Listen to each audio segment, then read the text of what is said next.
जय Hind. All India सैनिक school entry exam के अब 4 डेज रह गए हैं, तो आज हम पॉलिटी की रिवीजन करेंगे। पॉलिटी में सबसे इंपॉर्टेंट क्वेश्चन देखिए, कॉन्स्टिट्यूशन कब बना, प्रपोज किसने किया, ठीक है, फर्स्ट मीटिंग कहाँ पे हुई, टेम्परेरी फिगर्स कहाँ पे थी, ठीक है। सबसे पहले ये क्वेश्चन देखेंगे यहाँ से, फिर उसके बाद देखेंगे, पीछे जाएंगे।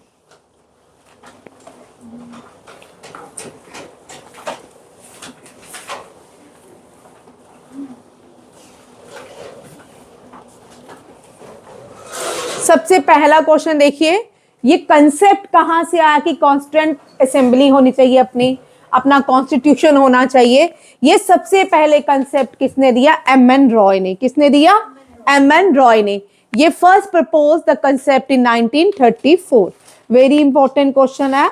Who gave the concept of constituent assembly? M N. Roy. Indian national Congress ने डिमांड कब की हमारी कॉन्स्टिट्यूएंट असेंबली होनी चाहिए? 1935। मैं शॉर्ट में लेके आई हूं क्योंकि हम डिटेल में नहीं पढ़ सकते, हमारे पास लिमिटेड टाइम है, ठीक है। कैबिनेट मिशन प्लान 1946 में बनाया गया। पहली बार कॉन्स्टिट्यूएंट असेंबली 1946 9th ऑफ दिसंबर, जब 9th ऑफ दिसंबर कॉन्स्टिट्यूएंट असेंबली मिली पार्लियामेंट में, central hall of Indian parliament जिसको आज हम कहते हैं, तो इसके जो फर्स्ट और टेम्परेरी प्रेसिडेंट बनाए गए Sachchidananda Sinha. 9th and 10th को ये 2 दिन रहे, ठीक है। सच्चिदानंदा सिन्हा 2 दिन ये क्या रहे?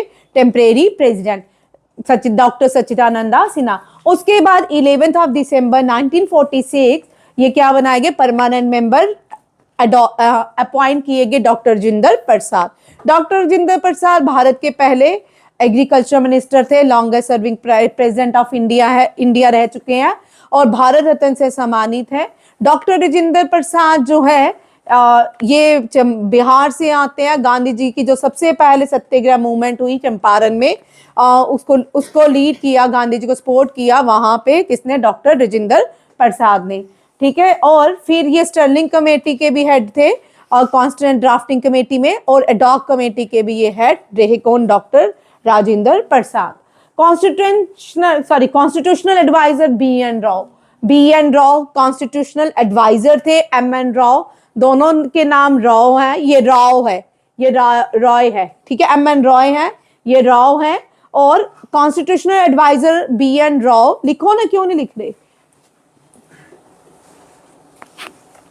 एम.एन. रॉय जिन्होंने कंसेप्ट दिया था कॉन्स्टिट्यूशन का।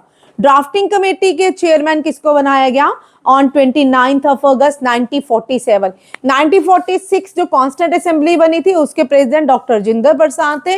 1947 अगस्त 15 अगस्त को हमारा देश आजाद हुआ था और उसके बाद 29 अगस्त को हमने पहले ड्राफ्टिंग कमेटी के चेयरमैन बनाया किसको? बी.आर. अंबेडकर को। किसको अपॉइंट किया? बी.आर. अंबेडकर। अब 2 क्वेश्चन और देखिए यहां पे। डॉक्टर राजेंद्र प्रसाद कॉन्स्टिट्यूएंट असेंबली के प्रेसिडेंट अपॉइंट हुए, टेम्परेरी डॉक्टर सच्चिदानंदा हुए। वाइस प्रेसिडेंट 2 अपॉइंट हुए, कौन कौन से थे? हरिंदर कोमल मुखर्जी, जिसको H.C. मुखर्जी भी कहते हैं हम, कृष्णा आचार्य, वी.टी. कृष्णा आचार्य। लास्ट ये क्वेश्चन आ चुका है S.C. मुखर्जी। ये क्वेश्चन बड़ा कॉमन अब आ रहा है, पहले हम तो राजेंद्र प्रसाद, डॉक्टर बी.आर. अंबेडकर, अब इस तरह के क्वेश्चन देखने को मिल रहे हैं। ड्राफ्टिंग कमेटी के चेयरमैन हम सबको पता है।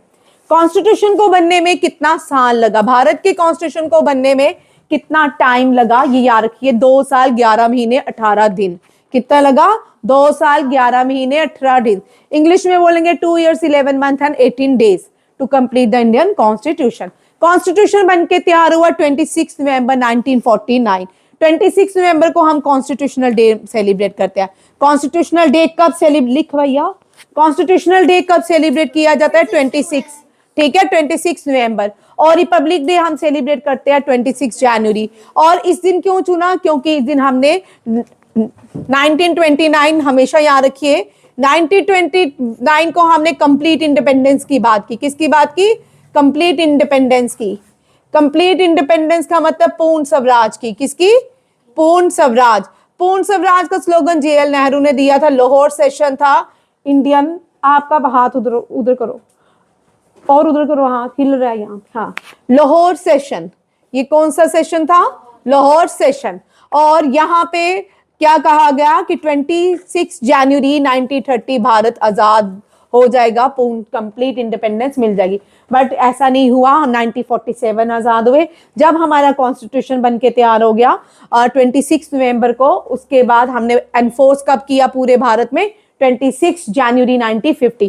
26 जून हम फ्लैग डे मनाते हैं। 26 जून 1945 को ही हमने नेशनल फ्लैग को नेशनल सिंबल मान लिया था। फ्लैग डे कब होता है? 22 जून। ये भी याद रखिएगा, फ्लैग डे। ठीक है, कॉन्स्टिट्यूशनल डे होता है 22 नवंबर। कब होता है कॉन्स्टिट्यूशनल डे? 22 नवंबर। और 26 जैन को हम क्या बनाते हैं? Republic day. क्या मनाते हैं? Republic day. ये भी याद रखिएगा। ठीक है, ओरिजिनली जब हमारा कॉन्स्टिट्यूशन बन के तैयार हुआ तब हमारे पास 395 आर्टिकल थे, 22 पार्ट्स में 8 शेड्यूल थे। अब हमारे पास 470 आर्टिकल्स हैं, 12 शेड्यूल्स हैं, और जो 25 पार्ट्स हैं और 12 शेड्यूल्स हैं। अब एग्जाम में क्वेश्चन पूछ सकते हैं शेड्यूल्स कितने होते हैं? ये बड़ा कॉमन क्वेश्चन है, शेड्यूल्स कितने होते हैं? ठीक है, ओरिजिनली 8 थे, अब और एट प्रेजेंट कितने हैं? 12। कितने हैं?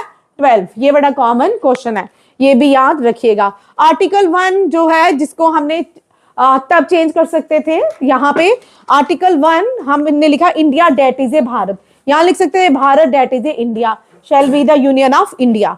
आर्टिकल 1 डील्स विद द, ये भी क्वेश्चन आता है आर्टिकल 1 क्या कहता है। ठीक है, उसके बाद क्वेश्चन आते हैं,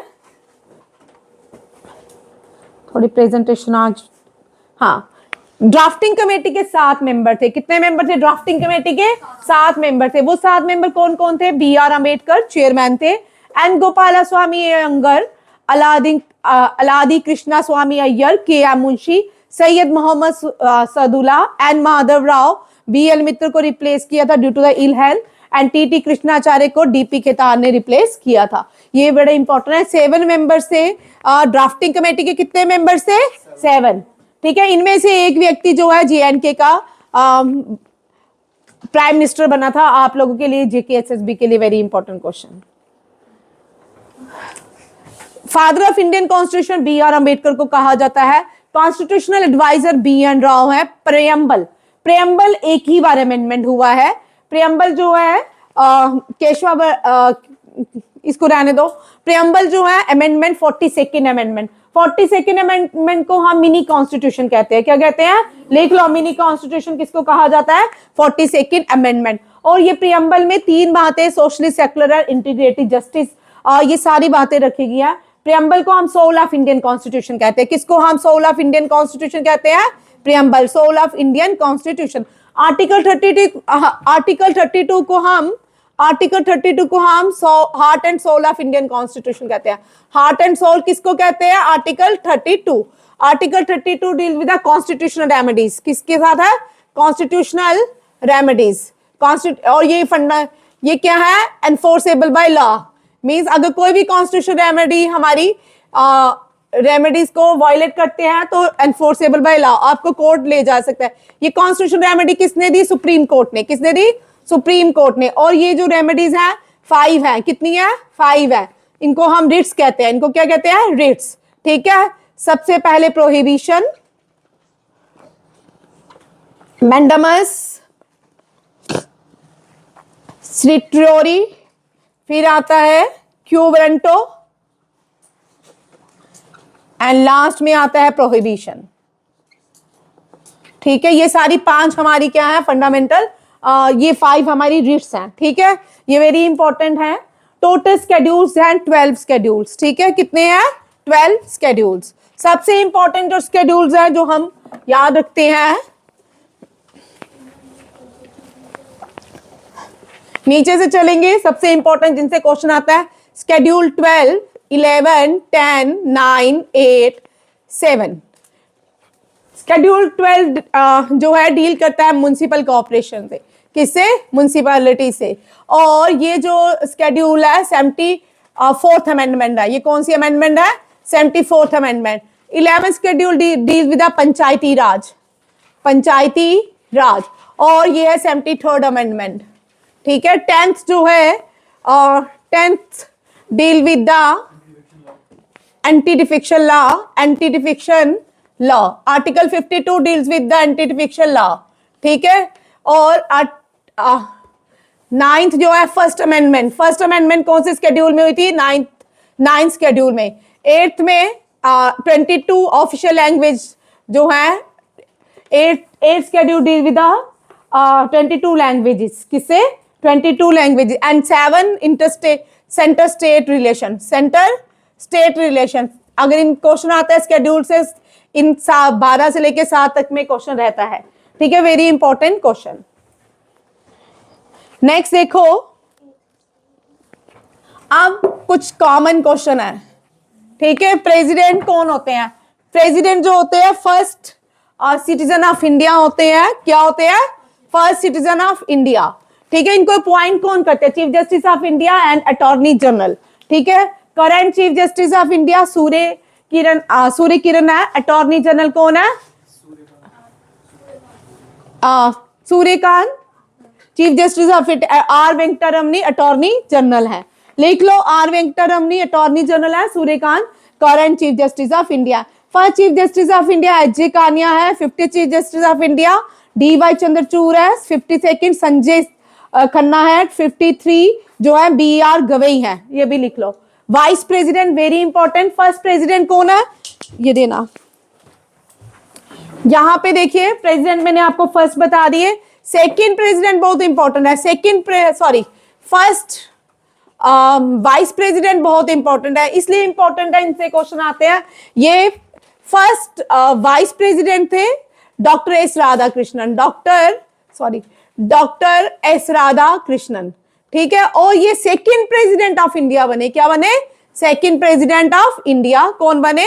doctor S Radhakrishnan. And first vice president कौन है? फर्स्ट वाइस प्रेसिडेंट कौन है? जिनको एक्स ऑफिशियो कहा जाता है। क्या कहा जाता है?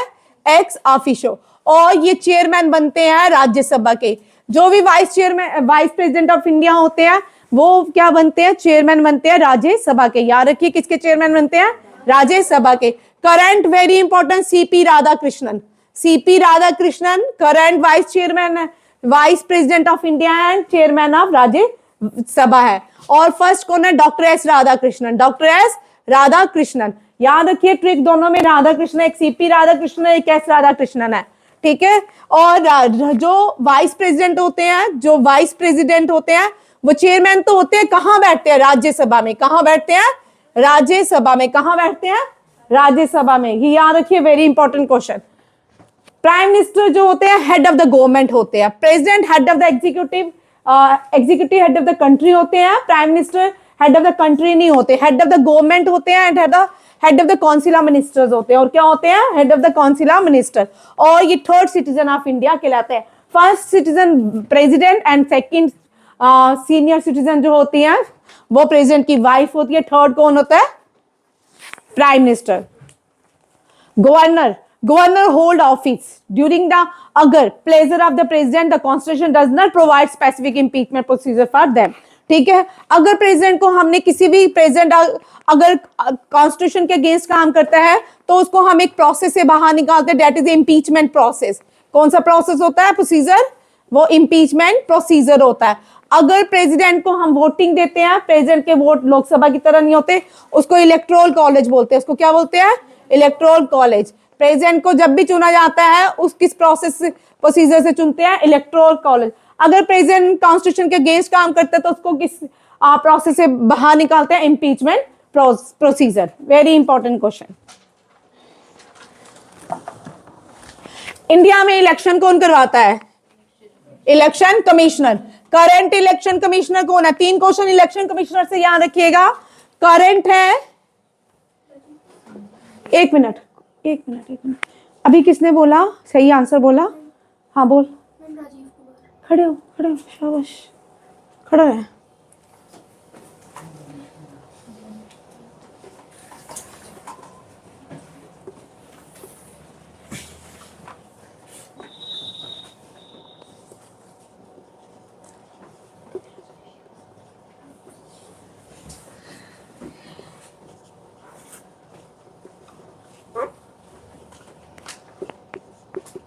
अब बोल। फर्स्ट फीमेल कौन है इलेक्शन कमिश्नर? मान्यता कहाँ है? बोल। फीमेल। बैठ। कोई बताएगा फर्स्ट फीमेल? सही है।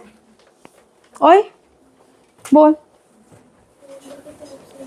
तू क्या बोल रहा है? पेपर है ना 4 दिन के बाद। करंट इलेक्शन कमिश्नर कौन है? गणेंद्र प्रताप सिंह। और यहां पे ये 18 लोकसभा के इलेक्शन कमिश्नर कौन थे? राजीव कुमार। कौन थे? राजीव कुमार। अभी गणेंद्र प्रताप सिंह ने कोई भी इलेक्शन नहीं करवाया। 1930 में लोकसभा इलेक्शन होंगे। कब होंगे? 1930 में 19 लोकसभा इलेक्शन होंगे। और राजीव कुमार कौन थे? 18 लोकसभा इलेक्शन के चीफ इलेक्शन कमिश्नर। और फर्स्ट सुकुमार जो थे फर्स्ट इलेक्शन कमिश्नर थे। और रमा देवी जो है ये फर्स्ट फीमेल इलेक्शन कमिश्नर है। ये क्या है? फर्स्ट फीमेल इलेक्शन कमिश्नर है। बैठ। इलेक्शन कमिश्नर के नीचे, चीफ इलेक्शन कमिश्नर के नीचे इलेक्शन कमिश्नर्स होते हैं। ठीक है, 4 बॉडीज और होती हैं। चीफ इलेक्शन कमिश्नर जो होता है, head of the election commissioner होता है, वो फेयर एंड फ्री इलेक्शन करवाता है भारत में। पंचायती राज 73rd अमेंडमेंट मैंने पीछे बता दिया। जो म्युनिसिपैलिटीज है 74th अमेंडमेंट। इन दोनों को यहां पे क्वेश्चन बार बार रिपीट हो रहा है। Who was the prime minister? PV Narasimhan Rao. PV Narasimhan Rao 1992 में भारत के प्राइम मिनिस्टर थे। इन्होंने ही पंचायती राज को इंप्लीमेंट किया था। ये बड़ा इंपॉर्टेंट क्वेश्चन है। जब भी देश में इमरजेंसी लगती है, 3 टाइप्स की इमरजेंसी होती हैं। आर्टिकल 50 नेशनल इमरजेंसी होती है, स्टेट इमरजेंसी होती है, और जो होती है फाइनेंशियल इमरजेंसी। दूसरी कौन सी होती है? Financial emergency. और national emergency article 352 deals with the national emergency. और state emergency 356 very important, article 360 deals with the financial emergency. All emergency are proclaim by the president of India. कौन करता है प्रोक्लेम? President of India. ये भी याद रखिएगा। मान्यता जी, ये आपके करंट टॉपिक जो आपकी सिविक्स पॉलिटी है उसमें से क्वेश्चन है। ये सारे 8th की पॉलिटी के क्वेश्चन है।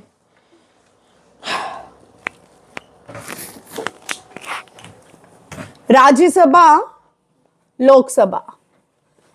राज्यसभा जो होता है अपर हाउस होता है। क्या होता है? Upper house. राज्यसभा में अपर हाउस इसलिए कहा जाता है क्योंकि ये कभी भी डिसॉल्व नहीं होता है। ये हमेशा परमानेंट बॉडी रहती है। लोकसभा जो है लोअर हाउस होता है। क्या होता है? Lower house. ठीक है, इसमें जो हेड होते हैं राज्यसभा को चेयरमैन चलाते हैं। कौन चलाते हैं? वाइस प्रेसिडेंट, जिनको chairman of India, chairman of Rajya Sabha कहा जाता है। इसको स्पीकर। यहां पे इंपॉर्टेंट क्वेश्चन देखिए। First speaker, current speaker, first female speaker and second female speaker. ठीक है, यहाँ पे एक फीमेल स्पीकर। यहाँ पे जो फर्स्ट स्पीकर थे जीवी मालवंकर। जीवी मालवंकर जो है father of the Indian parliament भी कहा जाता है। ठीक है, ये first speaker very important question है। ठीक है, फर्स्ट स्पीकर ऑफ लोकसभा कौन है? जीवी मालवंकर। कौन है? जीवी मालवंकर। ठीक है, करंट कौन है? ओम बिरला। ओम बिरला 18 लोकसभा के 17 जो अभी पहले थी, लास्ट ईयर 2024 में इलेक्शन हुए थे। तो 2024 17 लोकसभा के इलेक्शन हुए थे। किसके? 17 लोकसभा के इलेक्शन हुए थे। ठीक है, 18 लोकसभा चल रही है। ठीक है, और इन दोनों के कौन थे स्पीकर? ओम बिरला। ये longest serving speaker of India बन चुके हैं। क्या बन चुके हैं? Longest serving speaker of Lok Sabha. अब इससे पहले 16 और 15 बहुत इंपॉर्टेंट है। पहली जो फीमेल स्पीकर बनी वो 15 लोकसभा स्पीकर बनी। कौन सी? मीरा कुमार। ये क्वेश्चन जब भी आते हैं आपको यहाँ पे हमेशा ट्विस्ट ही मिलेगा। ठीक है, क्योंकि 15 लोकसभा स्पीकर पूछ सकते हैं। एक तो 15 Lok Sabha speaker first female speaker बनी, और ये क्या था? 15 लोकसभा स्पीकर डायरेक्ट भी क्वेश्चन आ सकता है, या first female speaker of Lok Sabha, ये भी आ सकता है। सेकंड जो थी वो भी फीमेल थी, सुमित्रा महाजन। कौन थी? सुमित्रा महाजन, ये भी याद रखिएगा। और फर्स्ट जीवी मालवंकर, ये बड़ा इंपॉर्टेंट क्वेश्चन है, ये याद रखिएगा। उसके बाद राज्यसभा में काम कितने साल तक कर सकते हो भैया? राज्यसभा में टेन्यूर जो होता है, राज्यसभा का 6 ईयर होता है, लोकसभा का 5 ईयर होता है। कितना है? 5 ईयर। इलेक्शन जो है हर एवरी 2 ईयर के बाद, हर 2 साल के बाद राज्यसभा में इलेक्शन होते हैं।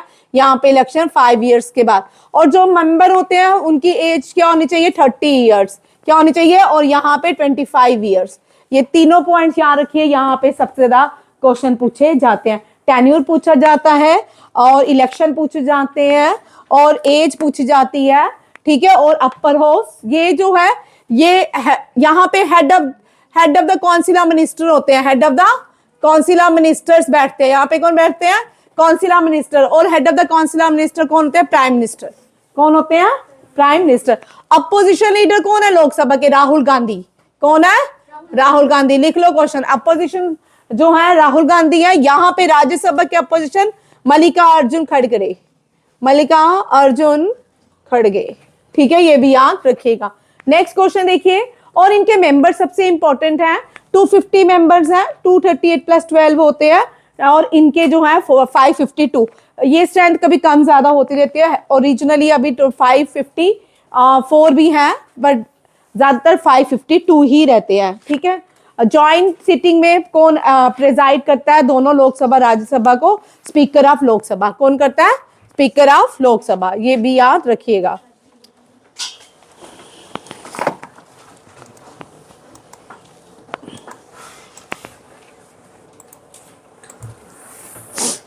यहां पे देखो, दिख रहा है? मल्लिकार्जुन खड़गे।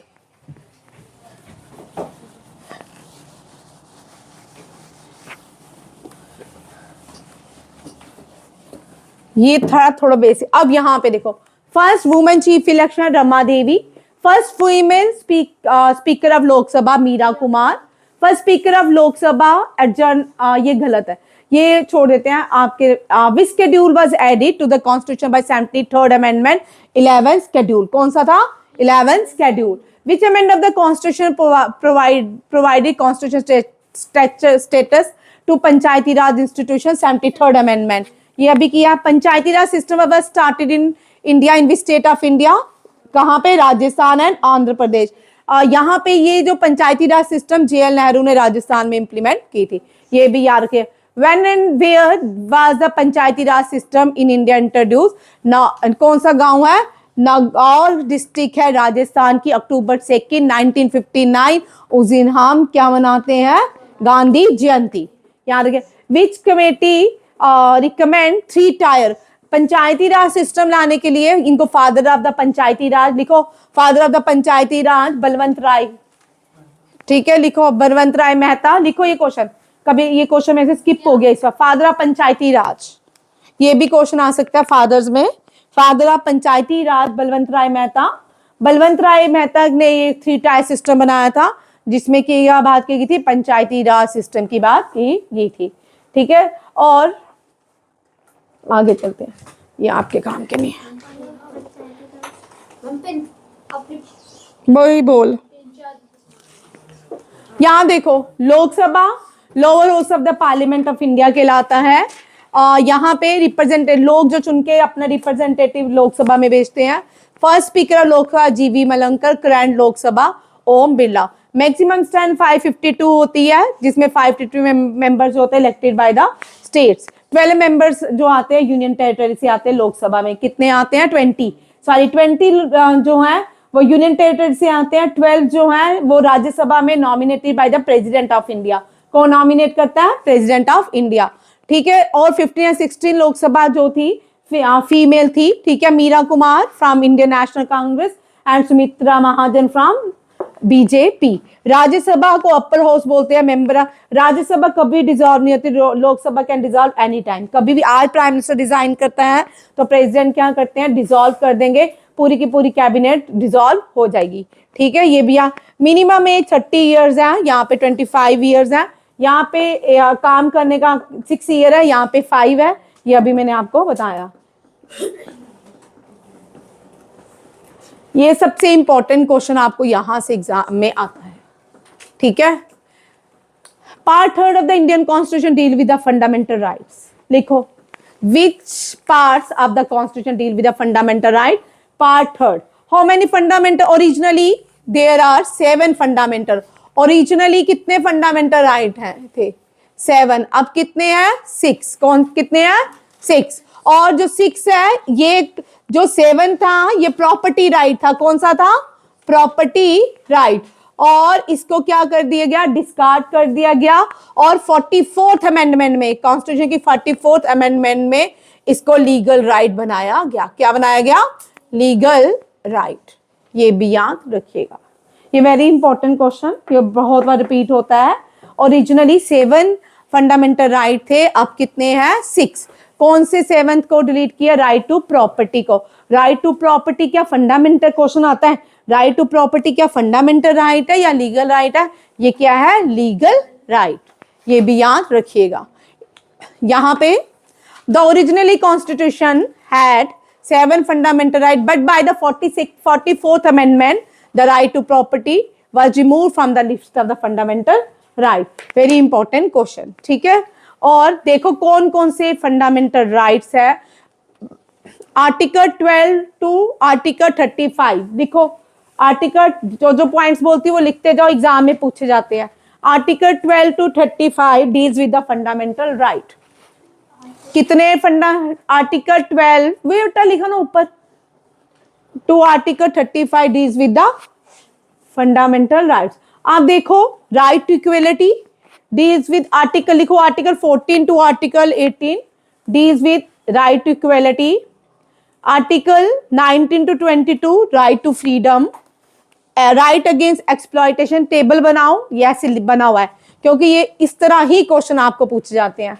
ठीक है, और right against exploitation article 23 to 24। right to religious freedom article 25 to 28। right to cultural and educational article 29 to 30। Constitution right article 32। ये आर्टिकल 32 है, 35 नहीं है। ठीक है, article 12 to 32 deals with the fundamental right. Part 3 of the Indian constitution deal with the fundamental right.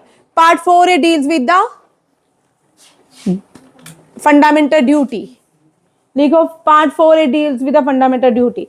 ठीक है, right to equality. देखो, अभी ये करवा रही हूं, इनमें से लिखो, इसके ऊपर वेरी इंपॉर्टेंट क्वेश्चन ये एग्जाम में आएगा। Right to equality article 14 to 18। Right to freedom, कहीं भी घूम सकते हैं, कहीं भी घर बना सकते हैं, कोई भी जॉब कर सकते हैं। ठीक है, ये फ्रीडम है, राइट टू फ्रीडम। ठीक है, right against exploitation, religious freedom, right to cultural and agriculture and constitutional remedies, जो है article 32 deals with the constitutional remedies. देखो, अब ये सारा पॉइंट्स लिखने हैं, मैं अब धीरे धीरे जाऊंगी, फास्ट निकल, इनमें से आना ही आना क्वेश्चन। ठीक है, अब देखो क्वेश्चन कैसे आता है। अब आपको क्वेश्चन आता है, which article deals with the equality before law? Article 14। Which article deals with the prohibition of discrimination? Article 15। Which article gives you equal opportunity in matter of public employment? 16. Which article deals with the abolition of untouchability? 17.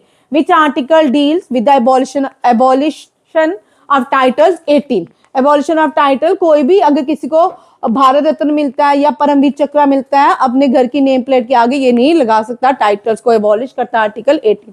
14 बोलते हैं equality before law.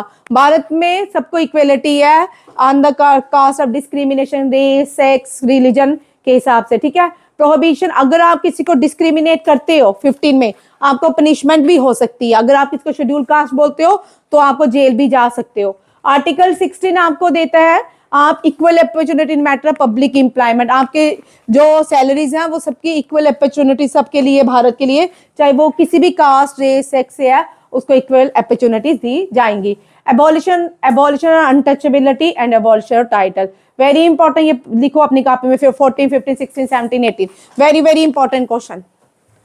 ये चाहे आपका NDA है, चाहे आपका CDS है, एफकेट है, चाहे आपका यूपीएससी एग्जाम है, ये कल मैंने ये सारे पॉलिटी सुननी है, अभी डाउनलोड हो जाएगा।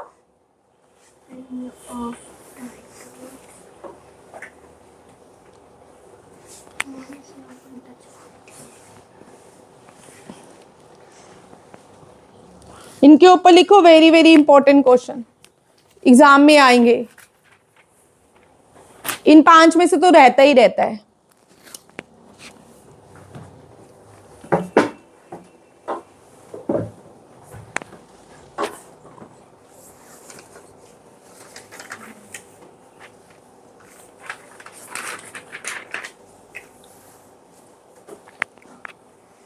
नेक्स्ट देखो, आर्टिकल 19 वेरी इंपॉर्टेंट, इसकी सब क्लॉज है। आर्टिकल 19 की सब क्लॉज 7 है। कितनी है? 7। आर्टिकल ये दिख नहीं रहा होगा, दिख रहा है? क्लियर दिख रहा है? बड़े सही हो तुमको, मुझे नहीं दिख रहा। दिख रहा है?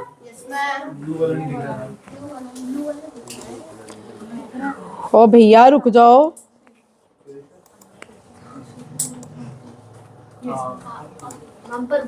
ओ भैया मुझे भी पता है।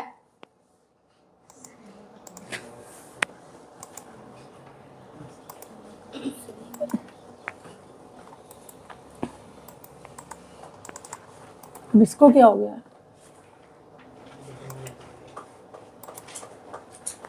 चलो लिख, article right to freedom deals with the 19 to 22। कितने इसके अंदर? 1 2 3 4 5 6 7, कितने आते हैं? 7। ठीक है, लिखो 7 नहीं 8। 21 and 22 also deal with the right to freedom. During emergency 2 article कभी भी सस्पेंड नहीं होते। Article 20 and 21 never suspended during emergency. Which ये वेरी इंपॉर्टेंट क्वेश्चन आता है एग्जाम में। Which article never suspended during emergency? Article 20 and 21। मान्यता, very important question. Article 20 and 21 never suspended during emergency.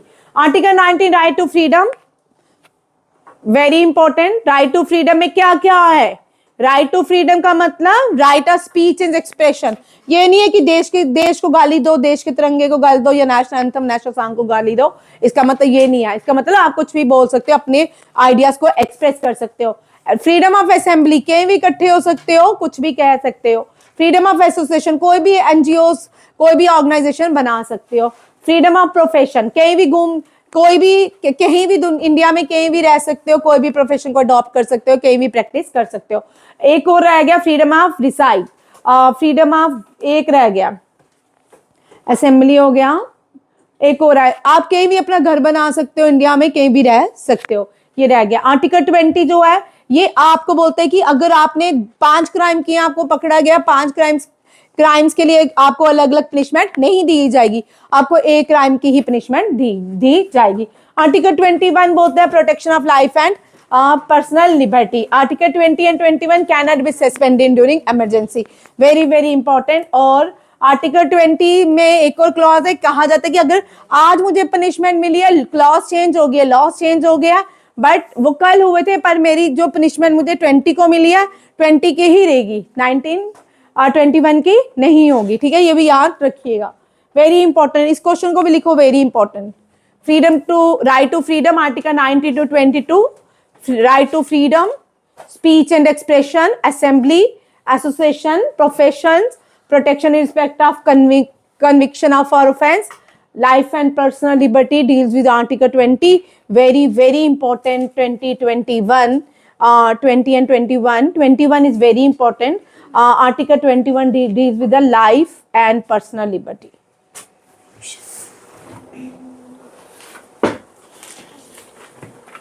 नीचे देखो article right against exploitation 23 to 24। Article ये इतना ही है, ये इन चारों को मैंने पीछे आपको डिफाइन कर दिया है, इनको इतना इंपॉर्टेंट नहीं है। Article 32 is very important. अभी जो वैष्णो देवी में लगा वो आर्टिकल जो था right to religious, cultural and educational था, जिसको वायलेट किया गया आर्टिकल 29 to 30। ये वेरी इंपॉर्टेंट क्वेश्चन है।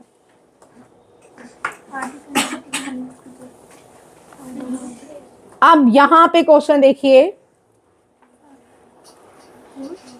पहले ये थोड़ा पीछे देख लो, यहां पे थोड़े से इंपॉर्टेंट क्वेश्चन है।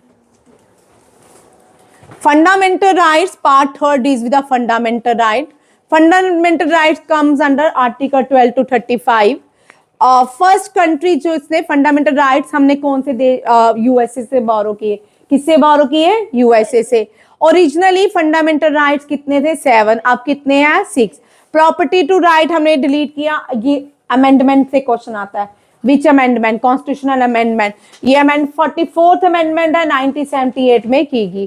ठीक है, इसको लीगल राइट की रखा गया। यू एंड यहाँ गलत है। ठीक है, अब आते हैं 15, आर्टिकल 15 ये रहने दो। चलो अब आगे देखो। फादर ऑफ इंडियन कॉन्स्टिट्यूशन पूर्ण Swaraj. First time Purna Swaraj celebrated on which day? हाँ, Purna Swaraj were adopted in which session of Indian Congress? Lahore. कब किया था? दिसंबर 29, 26। ठीक है, दिसंबर। पब्लिक डिक्लेरेशन कब हुई थी? 26 जनवरी 1930। ठीक है, 42nd amendment of 90 is called the mini constitution. Very important question, बड़ी बार पूछा जाता है। 42nd amendment is also known as या mini which amendment is known as mini constitution. ये क्वेश्चन इस तरह भी आता है, which amendment is known as mini constitution. 42nd amendment. Emergency, जब नेशनल इमरजेंसी, ये भी बड़ा इंपॉर्टेंट क्वेश्चन रिपीट होता है। 352। State emergency 356। Financial emergency 360। In which schedule the division of powers and the state 7th। ठीक है, which schedule were added by the 52nd amendment? ये anti defection laws. Anti defection law deal with the schedule 10th। ये बड़ी बार repeat होता है, क्योंकि इसमें क्या होता था, जितने कोई बीजेपी से कभी कांग्रेस आते थे, कभी कांग्रेस से बीजेपी आते थे, इस तरह जितनी भी सरकारें होती थी वो बड़ी परेशान होती थी। गवर्नमेंट ने एक लॉ लाया जिसको एंटी डिफेक्शन लॉ कहा जाता है। Very very very important question for all competitive exam. ठीक है, ये 52nd अमेंडमेंट थी 1985 की, इसको एंटी डिफेक्शन लॉ कहा जाता है। प्रेसिडेंट के पास पार्डन, बट पार्डन की हम बोलते प्रेसिडेंट के पास एक पावर है। Article 72। Article 72 deals with the pardon, president to grant pardon. But ये कब? ये प्रेसिडेंट तब भी नहीं कर सकता, क्योंकि काउंसिल ऑफ मिनिस्टर पहले डिसाइड करेगी, फिर उसके बाद प्रेसिडेंट डिसाइड करेगा कि सारे सिग्नेचर करने हैं कि नहीं करने हैं। ठीक है, हाउ मेनी सुप्रीम, अच्छा, हाउ मेनी जजेस are there in supreme court? 33 + 1 34। 33 जजेस होते हैं plus chief justice of India होते हैं। इसको कॉलेजियम ऑफ सुप्रीम कोर्ट कहा जाता है। 34 जजेस रहते हैं सुप्रीम कोर्ट में। Preamble of the Indian, preamble हमने यूएसए से लिया। किससे लिया? यूएसए से। प्रियम्बल हमने किससे लिया? फ्रेंच रेवोल्यूशन के 3 आइडियाज बहुत बार रिपीट होते हैं, हर कॉम्पिटिटिव एग्जाम में क्वेश्चन देखने को मिलता है। Liberty, equality and fraternity. Liberty, equality and liberty, equality, fraternity. जिसको नहीं याद होता, ABCDE, equality F, fraternity L, liberty. पहले क्या है? Equality, fraternity. Fraternity means brotherhood and liberty, आजादी। दुनिया का सबसे लेंथीएस्ट कॉन्स्टिट्यूशन कौन सा है? इंडियन का। इंडियन कॉन्स्टिट्यूशन क्या है? Written constitution. क्या है? Written constitution. और फर्स्ट कंट्री कौन सी है जिसने अपना कॉन्स्टिट्यूशन बनाया था? USA. Father of Indian constitution सबको पता है। Which country gave women right? New Zealand. Women right to vote कौन से देश ने दिया? New Zealand. Which fundamental right was related right to property? How many parts are there in Indian Constitution? The Constitution was divided in 25 parts and 12 schedules. कितने parts में? Very important. यहाँ पे ध्यान से देखिए इस क्वेश्चन को। 25 parts है, 12 schedules है। 395 ओरिजिनली थे, 22 पार्ट्स थे, 8 शेड्यूल थे, 470 आर्टिकल है, 25 पार्ट्स है, 12 शेड्यूल्स हैं। ठीक है, विच आर्टिकल 1? ये हो गया India that is a Bharat shall be the union of India. Bharat के कॉन्स्टिट्यूशन 2 महीने 2 साल 11 मंथ एंड 18 डेज लगे। और कॉन्स्टिट्यूएंट असेंबली ने अडॉप्ट कब किया हमारा कॉन्स्टिट्यूशन? 26 नवंबर 1949। और एनेक्ट कब किया? 26 जनवरी। एनफोर्स कब किया? 26 जनवरी 1950। ये भी याद रखिएगा। How many supreme court in India?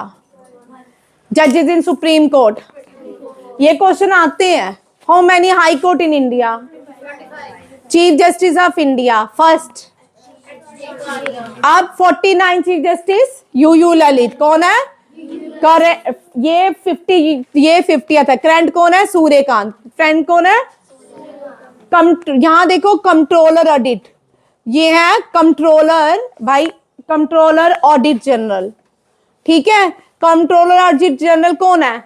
बोलो बेटा. हाँ, संजय मूर्ति. कौन है? संजय मूर्ति.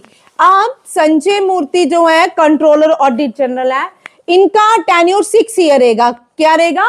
6 ईयर. इनको अपॉइंट कौन करते हैं? प्रेसिडेंट. कौन करते हैं? प्रेसिडेंट. इनको अपॉइंट कौन करते हैं? प्रेसिडेंट. और अटॉर्नी जनरल की रिकमेंडेशन होती है. Attorney general, very important question. Attorney general को फर्स्ट लॉ ऑफिसर कहते हैं. क्या कहते हैं? First law officer. क्या कहते हैं? First law. कौन है? आर वेंकटा रमनी. ठीक है, आर वेंकटा रमनी. और इनका टेन्योर कितना रहता है? 5 ईयर. ये याद रखिएगा, इनका टेन्योर कितना रहता है? 5 ईयर. ये recommended by the cabinet ministry and then appointed by the president of India. ये क्या है? Appointed by the. और इनको जो सैलरी मिलती है कॉन्टिजेंट प्रेसिडेंट के खाते से मिलती है. ठीक है, कॉन्टिजेंट सैलरी होती है, प्रेसिडेंट इनको देते हैं. ये भी याद रखिएगा. कंट्रोलर ऑडिट को कौन अपॉइंट करते हैं? The president. Highest law making body कौन सी है? लॉ. पार्लियामेंट. पार्लियामेंट में क्या बनते हैं? लॉज. और सुप्रीम कोर्ट क्या करता है? लॉज बनाता है ना.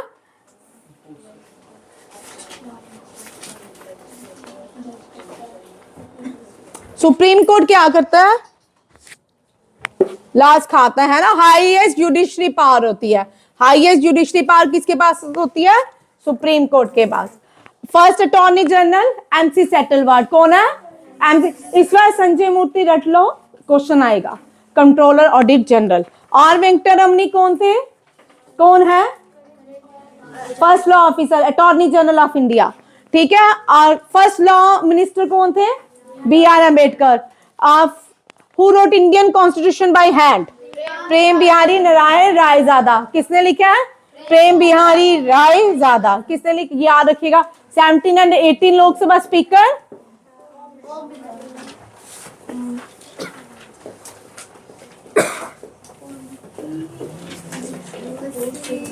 भैया क्या हो गया? चलिए अब पीछे चलते हैं ज्योग्राफी की तरफ.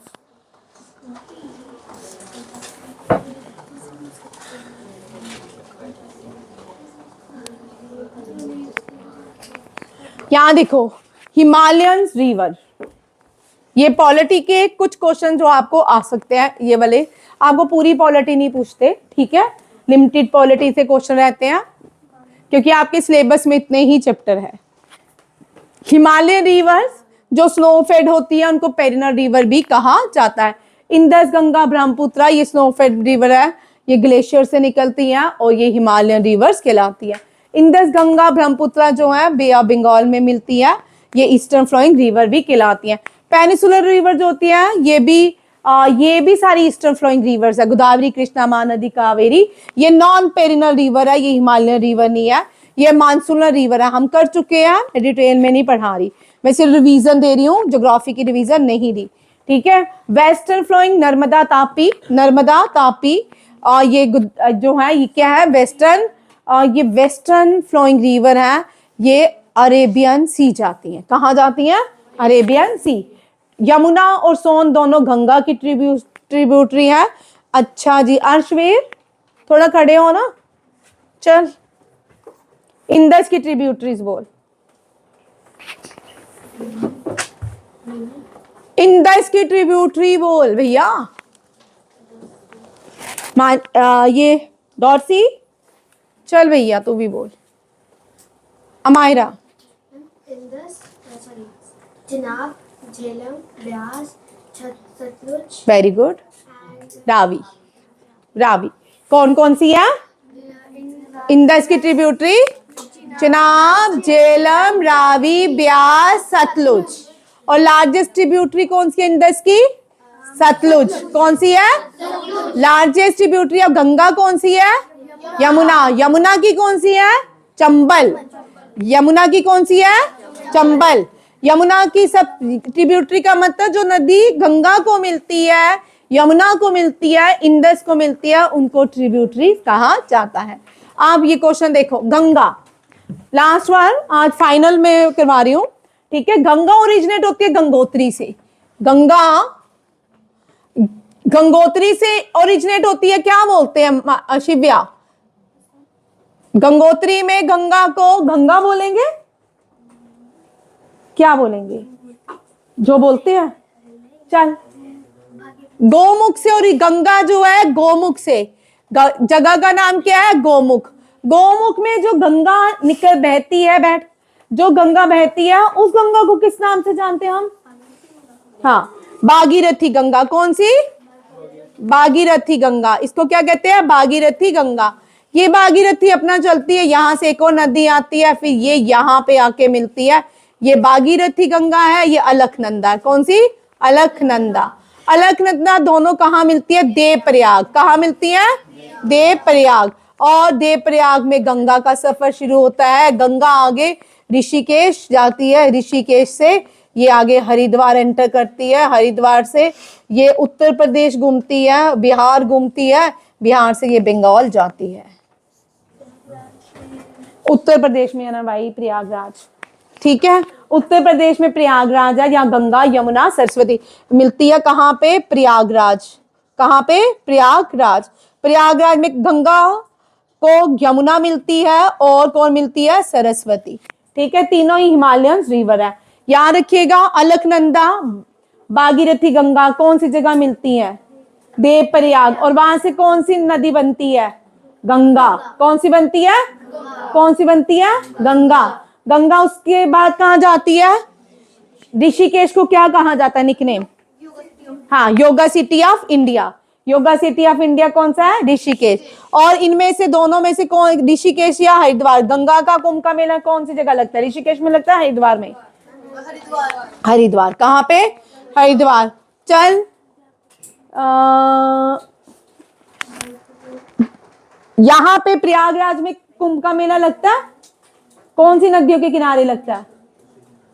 इसको क्या बोलते हैं? संगम। क्या बोलते हैं? क्या बोलते हैं? संगम। कहाँ तीन कौन कौन सी नदियां हैं? संगम में कौन कौन सी नदियां आती है? गंगा, ब्रह्मपुत्र, यमुना। संगम का मतलब जहां पे एक या दो नदियां मिलती हैं उसको संगम कहा जाता है, या इंग्लिश में उसको कन्फ्लुएंस बोलते हैं। क्या बोलते हैं? फ्लुएंस, ठीक है। कहाँ पे मिलती है ये दोनों, ये सारी नदियां? हाँ, प्रयागराज। कौन कौन सी नदियां मिलती हैं? गंगा, यमुना, ब्रह्मपुत्र। डन, ठीक है। Next, Indus. Indus Tibet Mansarovar से निकलती है, ट्रांस हिमालयन रिवर है, ठीक है। ले के बाद ये ट्रांस हिमालयन हो जाती है, ठीक, तिब्बत। और ब्रह्मपुत्र, अब ब्रह्मपुत्र मैं जिससे पूछूंगी, टाइम नहीं है, रहने दो। ब्रह्मपुत्र ये भी कहां से ओरिजिनेट हो रही है? भाई हिलो मत, परसों ये क्वेश्चन करवाया था ब्रह्मपुत्र वाला, खड़े हो। वेरी गुड, तिब्बत मानसरोवर से। मानसरोवर तिब्बत, मानसरोवर तिब्बत। आगे तिब्बत में इसको क्या कहा जाता है? ये माधव, ये जो कल क्वेश्चन करवाया था ना, तो सांगपो क्या कहते हैं? आगे कौन से पास में आती है? मान्यता कौन सा पास एंटर करती है इंडिया में? कौन से पास से एंटर करती है? नामचा बावा, नामचा भारवा, ठीक है। Very important. कहां पे आती है? कौन से स्टेट में एंटर करती है? अरुणाचल प्रदेश। अरुणाचल प्रदेश में इसको क्या कहा जाता है? दिहांग कहा जाता है। फिर ये कहां जाती है? असम। असम में इसको क्या कहते हैं? ब्रह्मपुत्र। असम से बांग्लादेश में जमुना, ठीक है। ये गुड, यमुना। आगे गोदावरी, ये जो वेस्टर्न, ये साउथ इंडिया की लॉन्गेस्ट रिवर है, लॉन्गेस्ट पेनिसुलर रिवर है, लॉन्गेस्ट दक्षिण रिवर है। साउथ दक्षिण गंगा कहलाती है, बूढ़ी गंगा कहलाती है, वृद्ध गंगा कहलाती है। याद रखिए, वेस्टर्न घाट नासिक से बहती है। कहां से ओरिजिनेट होती है? वेस्टर्न घाट नासिक। कृष्णा महाबलेश्वरम, कृष्णा, यह भी वेस्टर्न घाट, इसको दक्षिण ट्रैप कहते हैं। इस एरिया को दक्षिण ट्रैप कहते हैं। क्या कहते हैं? दक्षिण ट्रैप, ठीक है। और यहाँ पे पहले मानसून आते हैं केरला में। कहाँ पे पहुंचते हैं? केरला में। इसको साउथ वेस्ट मानसून कहते हैं। क्या कहते हैं? South west monsoon. गोदावरी कौन सा है? वेस्टर्न घाट। गोदावरी कहां से? नासिक से, वेस्टर्न घाट। ठीक है। महाबलेश्वर कृष्णा। कावेरी जो है ये ब्रह्मगिरी हिल से निकलती है, कर्नाटका के ब्रह्मगिरी हिल से। महानदी सतपुरा से रेंजेस, इसको छत्तीसगढ़। नर्मदा, अमरकंटिका, वेरी इंपॉर्टेंट।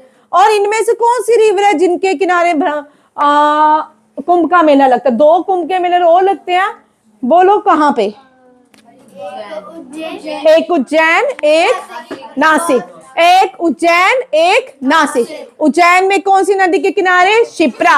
और नासिक में गोदावरी। नासिक में गोदावरी। नासिक में कौन सी नदी के किनारे? गोदावरी। स्टैचू ऑफ लिबर्टी कौन सी नदी के किनारे है? Narmada. Sorry, statue of unity, मेरे को पता नहीं क्या हो गया। Statue of unity bar bar liberty पे चल जाती हूँ, तब मैं लड़ाई लड़ रही होंगी ना फ्रांस में। स्टैचू ऑफ यूनिटी कहाँ, कौन सी नदी के किनारे है? नर्मदा। कौन सी? एक और चीज देखिए, शॉर्ट में देखेंगे।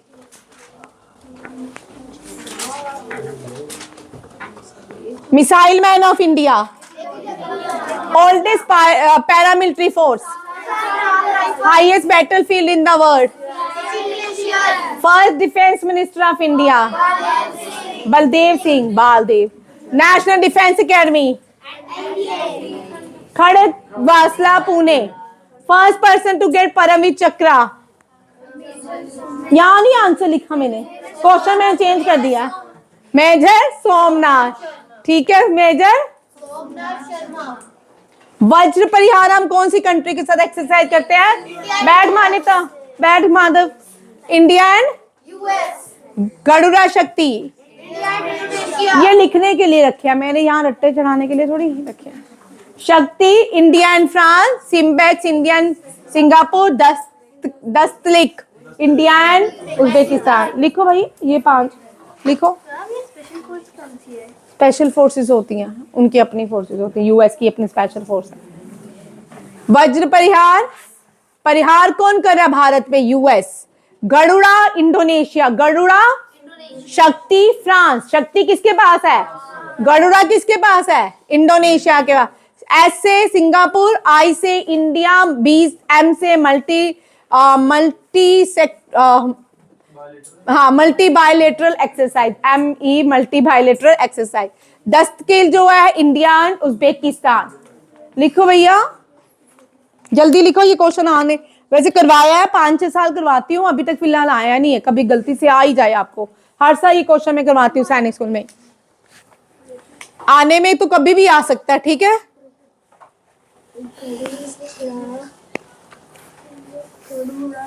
रट्टे चढ़ाने वाले रट्टे चढ़ाए जीके में। Army day Jan 15, navy day December 4, air force day लिखो कॉपी में। December 4 navy day, air force day, motto of Indian Army, service before self, first Paramveer Chakra winner, highest military honor। लिखो जल्दी।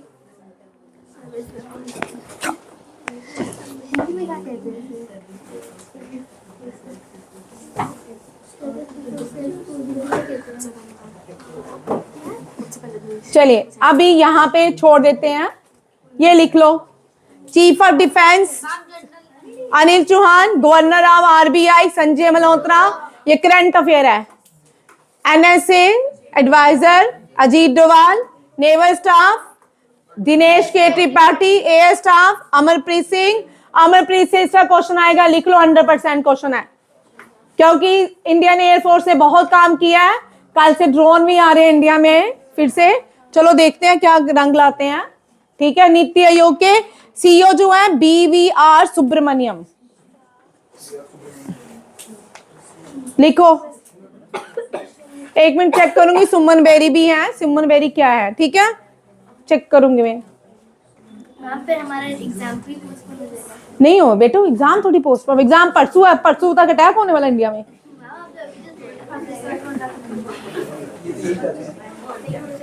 डन। चलिए अब थैंक यू। आज की class इतनी, आज में सब इंपॉर्टेंट क्वेश्चन ऑलमोस्ट डन हो गया। क्या बात, नहीं बनी वीडियो? नहीं आप बोल रहे थे ना बाद में। अच्छा ठीक है, थैंक यू, जय हिंद। और